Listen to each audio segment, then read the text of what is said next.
Hello everyone, welcome back. In today's video, we are going to again talk about type conversion. Previously, we learned that we can use, for example, int function or float function to convert any other types of variables to an integer or to a float.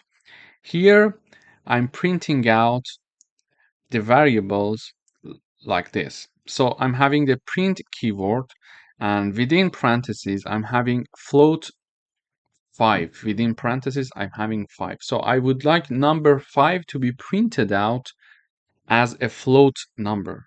And also, I would like to print out the value 3.14 to be printed out as an integer. So when I run this code, I see this output. So number 5 is being printed out like this, like 5.0. It is being printed out with 10 decimal, so it is now a float number. And also the number 3.14, which was originally a float number, is now being printed out only 3.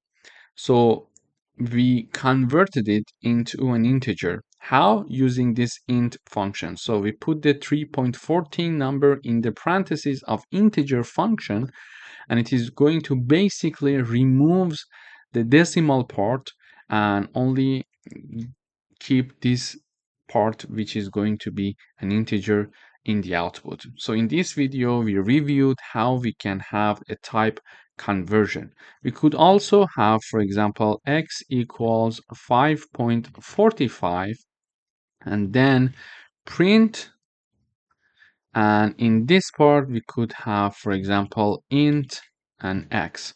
So x is a variable equals 5.45, so it's a float variable. Okay, so it's a float variable, and now I'm going to convert it to an integer. How? I'm printing out the value of variable x that is converted to an integer. So I'm having a print keyword and then 2 parentheses, and within the parentheses I'm having the int function and 1 parenthesis, and in the parentheses of int I'm having the name of the variable x. So when I run this code now, we see that 5 is being printed out. Why?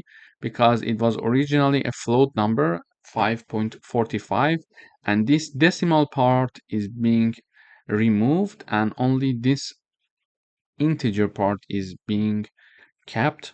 So in the output we are having the number 5 here. Thank you for watching.